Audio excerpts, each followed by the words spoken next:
What are you thinking about? Yeah. Welcome back to another episode of This Week in ZA, the podcast where we dive into the world of software engineering over a slice of pizza. I'm Kodad, here with my co-host Chad on the other side, and every week we sit down with a guest from the industry to talk about culture, projects, and everything in between while eating some great food. Today's guest is Rob Nickolaus, the Director of Design Studio at Reg School and co-founder of Agile Link. Mm-hmm. Nailed that. And today's pizza is the brisket mac and cheese from Ramos. Oh! To continue the theme for season 2. I'm pretty excited right now. I didn't know you could put a meat on it, so when I saw the meat selection, I was like, oh, we're going brisket. Their brisket's really good. So it's fantastic. So stick around to hear some great insights, share a laugh or two, and maybe get a little bit hungry. Let's dig in. I'm pretty excited right now. Yeah, I can tell. It's a good combination. And we always like to start with kind of the same question. And you've had a very, varied career. If you look at your history, you've been all over. You're in education right now. So you have a lot of good experiences. But what we really want is your biggest mistake, but really the biggest funny mistake, where the rest of us can be like, oh no. Technical or leadership? Whatever you think is funnier. And we like funny. Oh, we like funny. Okay, I'm going to go back to So we're going back to the 80s, my first paid computer job. I was still in high school, working at the local farmers co-op, and they had an old spreadsheet. This is before Excel ever existed, but they wanted me to update the latest inventory, and so put in the 5 1/4 floppy and loaded up and added records and went to hit save, and it said disk error out of space, and it's like, okay. Found out that version of software just deletes it and then tries to write it. So the whole thing's just gone. So I went to the backup 5 1/4, did the same thing. Also, we ended up going to printouts of the inventory from like 6 months old. And Typing it back in? Yeah, so the first day on the job, I wiped out 2 sets of backups for 4 locations. And so from that point forward, I understood the value of backups. Right? Yeah, you did. You got that day one in your job. And I didn't get fired, actually. Yeah. So that was good.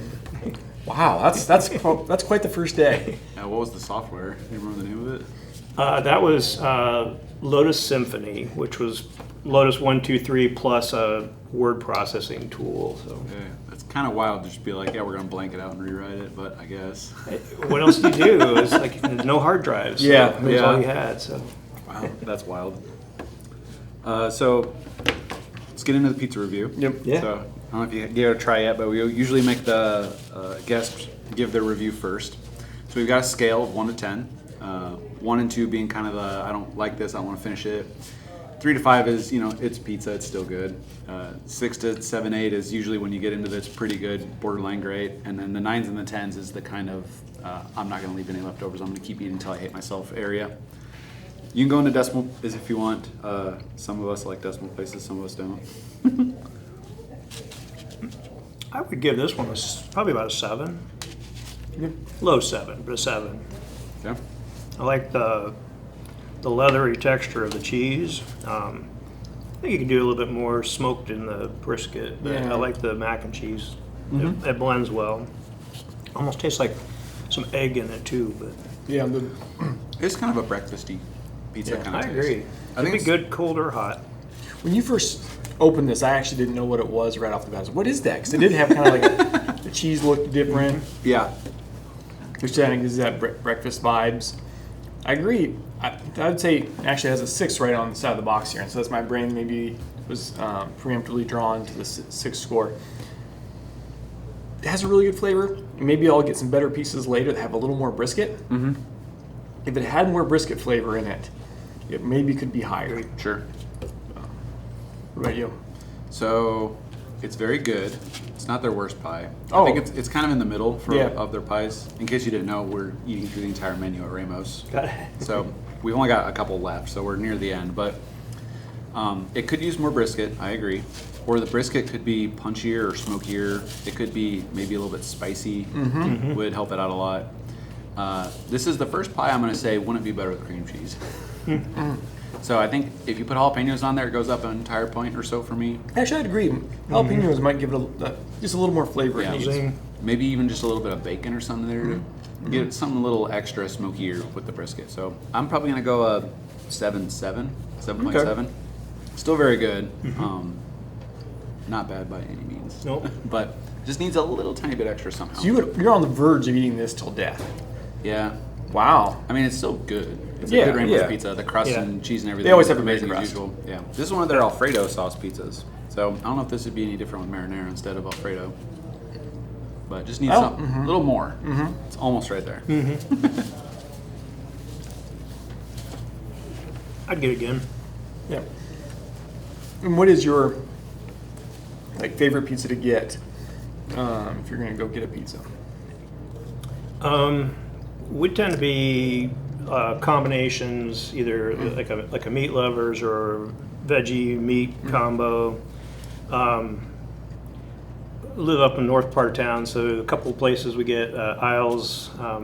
Go for like their Mexican pizza, which is pretty good, like a taco but with refried beans. And lately our go-to has been Little Caesars. Their pretzel crust stuff is really good. Had it last week. Yeah, we just had it last week. That's the first I didn't know they had such a thing. We got stuck with pretzel crust, pepperoni, and cheese sauce. I was like, that sounds disgusting, but it was part of a family pack. We got it. It's like, that is awesome. So we keep going back and getting the same thing over and over. Sometimes you got to get forced to, move out of your comfort zone and try something new. Yeah, everybody when we had that pizza last week, everyone that was back there with me eating it said, I don't know about this pretzel thing. And then as soon as they all started eating, they're like, actually, it's pretty good. Yeah. I thought it looked weird. Like it had kind of a weird Definitely look and it had looked like weird. some Cheese extra salt. whizzy or something kind of going on. But the flavor was it worked pretty well for me. Yeah, no complaints about that one. Yeah. Another one? Yep. All right. Very official. So Rig School. I was just talking with some other computer people recently about how we don't really understand, or we didn't really understand, kind of the industry that we were getting into at the time.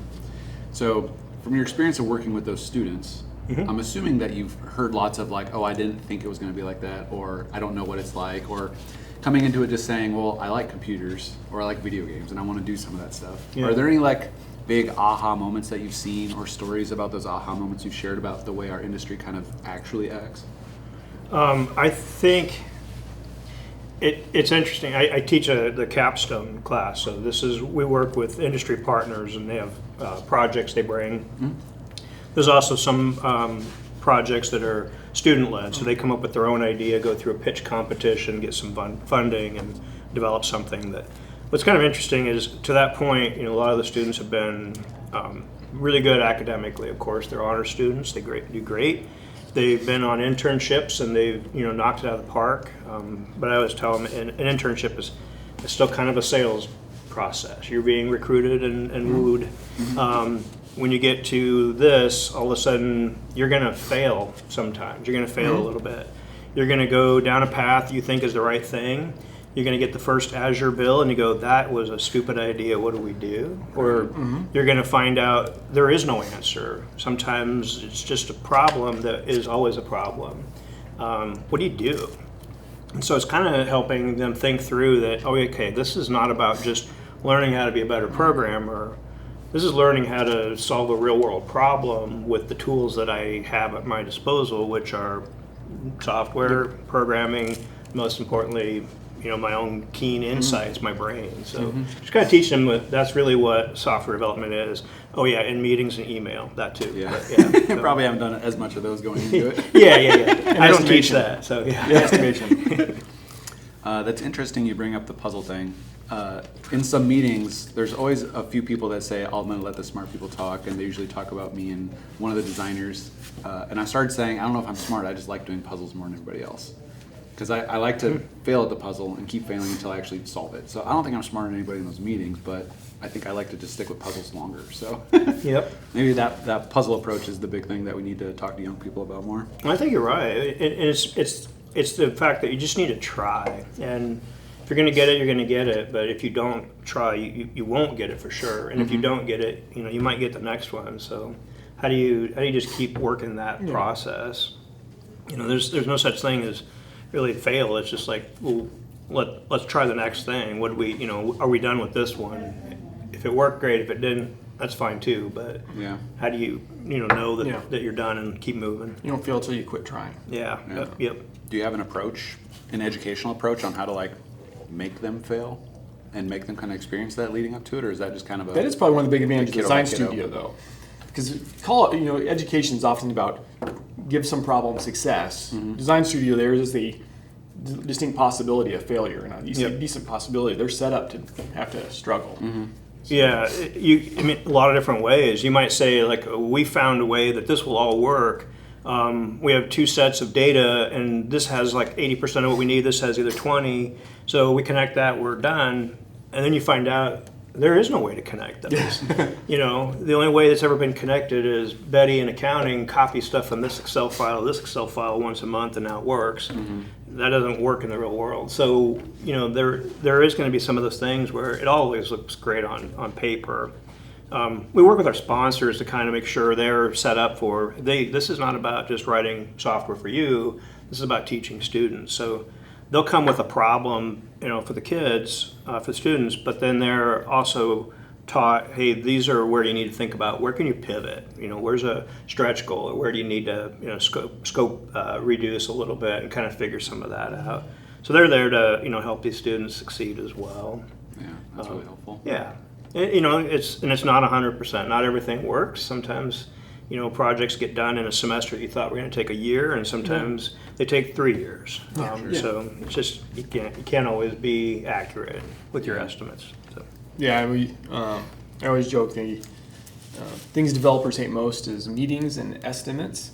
So if you want to really ruin their day, you put in a meeting and ask them to estimate. So you just ruin their day. I think that statement's actually a little untrue. It's actually certificates what they hate the most, but they just don't think about that one very often. The estimates they're asked to do more often. But that is something wonderful about like the Design Studio experience is they get more real world experience. They get that they have to overcome there's truly unknowns in the project. I think that's a big win for them. But Some of the projects, we have sponsors they're coming to us saying, hey, we think we have data that will be perfect for this newfangled AI stuff we're hearing about, but we don't really know. And so before we go hire, half a dozen AI software engineers at 100 plus each, we'd rather spend a year with you and work through a much smaller thing, and at the end of it, we can decide, yeah, that was a good idea, or no, it wasn't. Here's how we can fix it, or wow, we should have never even tried. But it's a way for them to kind of de-risk some of that. So a lot of times the sponsors, they're learning just as much from the students who are coming at it with, the brand new training, so to speak, and a different perspective. They're not ingrained in the company's way of thinking, and they'll try something totally different. And all students right now, just because kind of nature, it's kind of like a little bit, there's this book by, John Green. He has a chapter in there where he talks about how good he is at Googling things. That's something he believes he's like distinctly good at. The chapter's excellent, has kind of a fun ending to it as well. The John Green? Yeah. He has a book, Anthropocene Reviewed. Okay. Great book. I've truly love it. But he has a chapter on Googling things. One of the best chapters in there as well, because it kind of has a fun story to it. But he showed up on a podcast I watch, and he didn't know he was going to be doing it. Like his agent just like accepted a thing, and he's like, I don't know why I'm here. I don't know what you guys do. yeah, he's a great. And it was amazing. It was a really good episode. No, he's a fun individual to listen to, and that's where I get the interest. Every once in a while, I'll bring it up when someone's drinking a Diet Dr. Pepper. This tastes like nothing else, because that's something from that book. Is he loves Diet Dr. Pepper. The only thing it tastes like is Dr. Pepper. Sure. But he has in that book, he mentions he's really good at Googling, and probably a little bit the time, he came up. One thing students right now have this advantage of is they're coming up in this time of AI, so they're going to see things potentially slightly differently, or a little bit more willing to rely upon those things, where many of us, probably including myself, are going to be a little bit like, I can just do it myself. And they may find ways that are better in situations just because they're a little more willing to dive into, the AI will do this for me. Yeah. And they might be right at times. At times they're going to be wrong as well, but they'll have a unique perspective on that compared to me. That's a good way to test the water. I feel like we used to do that with some of our interns, where we had an idea and a new tech stack, and Yeah, we just threw it at them. Yeah. See what That's happens. what they do. Yeah. I think you're right. The AI it's just yet one more tool in their toolbox. But go back to when I was growing up, we didn't have the Google. Yep. So, You were looking at books. yeah, I was looking at books, and I bought Like a a ton sucker. of books. You're using like you're reading. I know. And that's what you did. What was your first programming book you ever read? It was I had a technical programming book on the Commodore 64. Commodore 64. Yeah. That was the first one that I spent probably about 2 years worth of my wages on just to buy. Yeah. And I found it. It's still in my basement, so I don't know if it still works or not. But yeah, I think for them, the students, the AI is just yet another tool. Yeah. Part of the projects we have them work on, they're actually going out and they're doing customer discovery. So they've been given a problem, but they have to talk to the real customers and find out. So the sponsor thinks they know what the problem is, but do they really? Yeah. Sometimes they're going to be a bias, and students got to figure that out. AI doesn't necessarily help you with No, that. it's not. It's going to figure something out, but maybe not what you need. Yeah. or guess. Yeah, it'll guess something. It is, but sometimes you need a guess, as a starting point. Oh, yeah. Or you go through and you say, I think I figured this out. Hey, somebody check my work. Who's going to check it? Well, let's let the AI do it and see what it can come up with. So it's just another tool. Yeah, it's just another tool. I think some of the areas where it does have a ton of value there too is the checking of stuff. Even if it's doesn't do a great first pass, sometimes you just need someone to give you a pass on something. Right. Does this make? And then write that first set of tests for it. Oh, this does seem like it works. Oh, that's pretty cool. I saw a good example what you can use AI for that I hadn't thought about was you write a presentation for an audience and then give it the presentation and say, what kind of questions am I going to get? Yeah. Here's the audience. And so you can go back and tweak the presentation or just be ready for those questions. Yeah. But it kind of helps you get prepared for the delivery part, not just writing the presentations. That's a pretty good idea. I wrote it down. Yeah, that was well, that's a good one. Yeah, and we brought up AI, but one thing we brought up this Commodore 64 book. Sorry, I want to come back to that. Actually, I think we should start asking people to bring, especially if they have a technical background. What was their first? I would. Bring sorry, their artifacts. future time you're on here, I want you to bring that book. Okay. So we can get a picture of you with the book. I think there could be an interesting history here of where people got their starts from. Well, I've never seen any of these books, so Yeah. when people talk about these programming books and walking through them. I got my programming start was in 7th grade. We had Apple IIs. Apple and IIs, stuff. yep. Our school actually had a pretty high concentration of computers to students. I had a math teacher that was teaching 7th, 8th grade math and just said, hey, we're going to use a computer to kind of illustrate this. And so we taught us how to do graphs, Yeah. Use a computer for that. And then it was okay, well, let's say we want to change this coefficient. So you'd write a program that would let you enter a number and it would regraph Yeah. it. And then we started learning things like conditionals Yeah. and loops by saying, okay, let's do something. I want to shift X and Y. And so you're just learning, the turtle way, Yep. but back in the 80s. And it was that's kind of where I got my start. And we had almost half of my class ended up in computer science, nuclear engineering, electrical engineering, some kind of, high tech. Science-based STEM. So I think that stuff, that Matters. early education really paid off. So. Be interesting to see.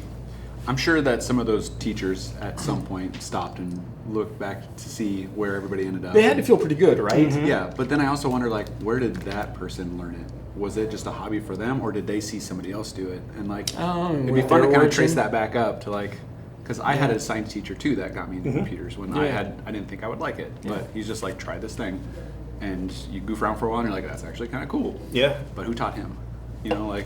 It'd be kind of fun to walk back up and kind of see that there's one person where there's thousands and thousands of people now in the industry from that one person just thinking it was fun. Yeah, planting the seeds is what it takes. Yeah. So. Yeah. That'd be ironic if it did turn out there's a small number of people in Nebraska that had this way disproportionate impact on us today. Well, there's got to be. There's maybe not that many that actually had the spread. Yeah.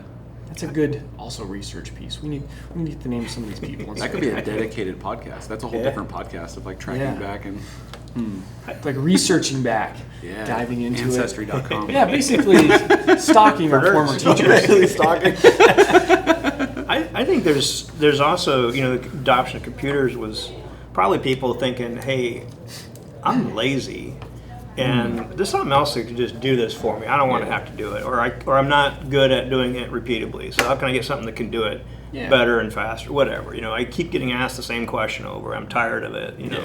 I think that's optimization is probably some of where we actually got some of our technology impact. Like some people just got tired of doing it. Yeah, they're just like, I don't want to do this again. Yeah, that's true. But So you started kind of out in 7th grade, and we won't say what year that is. And then you kind of went on to a company where you deleted all their data. yeah, I was in high school. Yeah. Yeah, so that was a good one. You had quite a few other experiences after that as well. I mean, you've been quite a few different places. Yeah. During college, I was an electrical engineer. I worked in a research lab where they just paid me to learn all the software and basically convert their Fortran on mainframe down to C on Unix. Unix was brand new at that time, apparently, so they paid me like $8-10 an hour just to learn the systems and rewrite their programs. Like, I love that. That was cool. Mechanical engineering professor, that software wasn't their big thing, but they used it. After college, I started my own business. I trained in lasers and electro-optics, which is not a big field here in Lincoln. Met my wife before I graduated, and she's from Lincoln, so we're from Lincoln. Yes, sir. Were you going to work on hard drives? Yeah, I was. Yeah, I did software development for some different companies. One of them did some instrumentation, so creating some embedded software, and then computer visualization of that. And then moved into direct marketing after that, doing data analysis, and then started another company. We did Y2K outsourcing of mid-range computing, and I don't know. Every year, I just every couple of years, I would try and find something new. I didn't get bored, but I'm always open for a new challenge. And then eventually, they realized that I really wasn't that good at programming, and they just said, well, why don't you see if you can manage people? And that's where I realized I like that problem solving just as much as the software. I mean, it's just a different type of problem solving, right? Well, Gerald Weinberg, who we quote sometimes around here for other reasons, he has, I think it's his famous quote, regardless of what people tell you, it's always a people problem. It is. Problem exists between keyboard and chair. Yeah. I don't think that was quite what he was going for, but yeah. Sometimes, though. Yeah. So, but yeah, so I worked, went to Fire Spring. I was actually there before it was a Fire Spring. It was just the friendly geeks at Alpha Graphics, and we had created a web product, and I was there as they were just starting to get that project moving, and so helped with some of the business plan and going after venture capital and organizing the technology team and graphics teams. And then from there I went to Nelnet, and I worked in kind of an innovation team. Had a few projects that we created, new products. One that still survived, I think, but most of them got killed off. So, and then went to Arbor Day Foundation, worked as director of IT there for 7 years, and saw their revenue growth double in the time I was there. So for a 40-year-old organization, that's kind of pretty impressive. growth. Yeah, so, we brought in some pretty cool pieces of technology. We did Team Trees. We raised $20 million in less than 100 days. Oh, wow. We had 200 YouTube content creators, Mark Rober, Mr. Beast. I wonder if this was the same Team Trees. I was like, is this the YouTube Team Trees? Yeah, that's them. Awesome. We were told, we don't know how many people are going to come on, but everybody's going to announce this on the same day, all 200. They have a little over 10 million viewers between them all. So you could have zero or infinite number of users. You'd figure it out. Mm-hmm. Have a platform ready for us. Yeah. I was like, okay. So that was our first foray into Azure, really. And so, of course, we over-engineered it because that's what you did. But it went well for the first few days. And then We got denial of service attack against us and Tiltify. They were going after Jacksepticeye, and so they hit all of us at once and learned about Cloudflare. But yeah, and then after Arbor Day, I went to work for Q2 for a year or two. Yep. And then took a little break, and then back over at the university. Do what I can to help out students. It's kind of my whole career. That's awesome. So the things you've maybe enjoyed the most and have done those people-related things, like when you think what you've really enjoyed is those people moments, or what, like, look back at your career, these were the moments I really was having a great time. What were those, you think? I think it's I like building teams, so hiring. I tell people I don't mind when people quit. I don't like it, but it's an opportunity to rethink what do you need for a team. Yeah. But what I really liked was building those teams, and more importantly, seeing those teams have big success. What can they do as a group? So it's not me taking credit. It's just me knowing that they're doing great. In place. Yeah, absolutely. Well, that's cool. That's by far where I think I get the biggest satisfaction. And right now with Ray, since you have, I don't know how many projects going on or how many teams. It's actually a 20. Okay, it is 20. That's a lot of teams. Yeah. What do you think has been like the most common thing you think that makes them successful? Those teams, because they're kind of interesting, because most teams aren't formed that new, right? Most people probably have a little more of a core group or people moving in and out, but these are like new teams stood up, and product. What do you think kind of helps? What's the ones that kind of what traits allow the successful ones to be successful, and what traits maybe cause some of them to fail or crash and burn? I think a few of the traits that I see, we have 2 years of capstone for our students. So the first year they're just a contributor, second year they're a leader. Yep.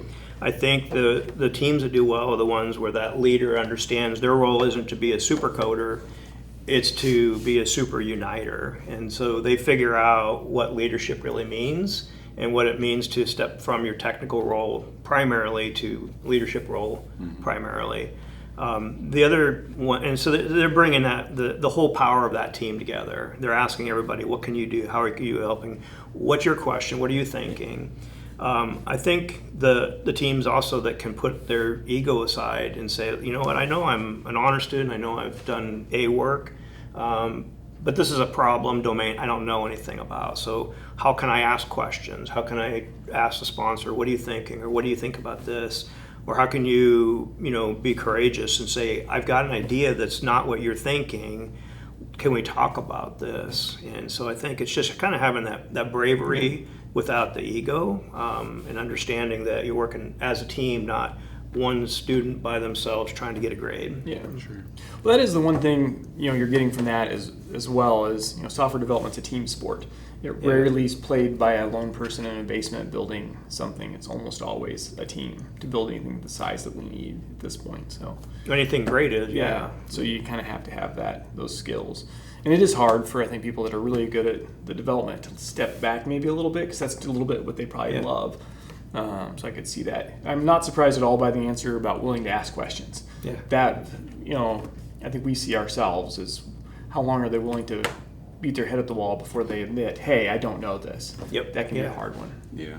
Especially those people that really excelled early on. Yeah. Have to stop and be like, I don't know what I'm doing. Because they were always the smart kid. They were, Yeah. absolutely. They've done it for 18 years, I think it's also sometimes hard for them because they're working with, call it the adults in the room, right? Yeah. The sponsors are typically a lot more gray hair or even no hair. And so, it's sometimes hard to say, well, I might know more than you, even though I'm half your age. What can you do to make sure that they, be courageous and take that out? That's good. Cool. I think that wraps it up. Wraps it up. Yeah. Do the outro. Yep. Well, thanks for tuning in for another episode. If you have opinions on what makes a good team, go ahead and leave it in the comments below. Don't forget to like and subscribe if you want to see more content. Ring that bell down below for notifications when we post new videos. Huge thanks to Rob for coming on the episode. Yeah, you bet. Another big thanks for Russ for making us look and sound pretty good. Chad, okay. Yeah. As good as you can. Good as you can. Yeah. You work with what you got. You work with what you got. We're almost out of Ramo's pizzas, so we're going to start looking around for more suggestions for pizza around town. So if you have a good recommendation for pizza, go ahead and leave it in the comments. Otherwise, we'll see you next week. Okay, so you mentioned student-suggested capstone projects. And ever since you mentioned that, I have to be thinking that there's some really funny ones that they've thought of. So either stuff that, I'm assuming most of them don't get accepted because they're out of this world, or who knows who would buy into it, but there's got to be some funny ones you could tell us about. It's interesting because some of the ones that you think are like, that's just doesn't seem like a good idea. When you start asking them and start talking through, it's like they've done their homework. Rake School students take innovation processes their freshman year, which is design thinking. Okay. So the ideas they have then may or may not be funny, but they've been maturing these ideas for a couple years before they're actually presenting them. So these aren't just like, oh, I've had this harebrained idea that I thought about once before. Right. I'm gonna throw out at these people. These are ideas they've been maturing and cooking for a while. Yeah, it is. Okay. All right.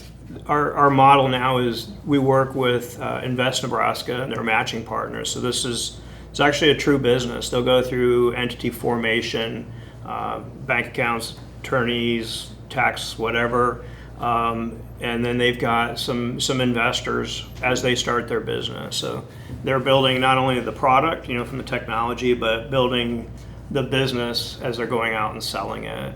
Okay. So.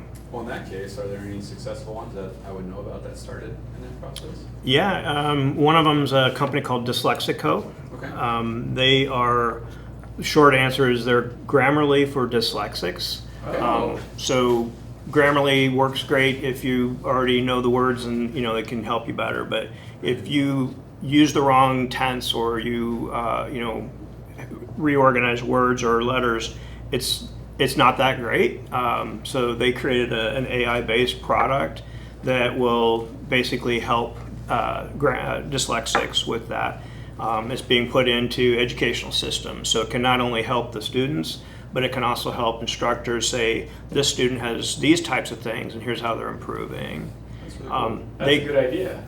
They went to, with the state Senator Linehan, they went to the state legislature, and they got a $500,000 grant, basically, that they're tapping into now. So, so that's probably the biggest that's success. A huge win. Yeah. And it started, value. one of the founders, her sister was dyslexic and saw the struggle. So it kind of comes back to that, do you know your customer? And that's kind of where it started. did. So she absolutely did. That's cool. That's cool. That's cool. They're a lot more passion driven. I was expecting you to say like, oh, we get a half dozen every year where they want to do stuff with bathroom things and tracking visits, and that's the first place mine goes to with college kids. But yeah, these are a lot more thought out than that. They are. I was not that intelligent at that age, I can tell you. Yeah, me neither. Apparently. A year after. The bathroom one. Yeah. Yeah.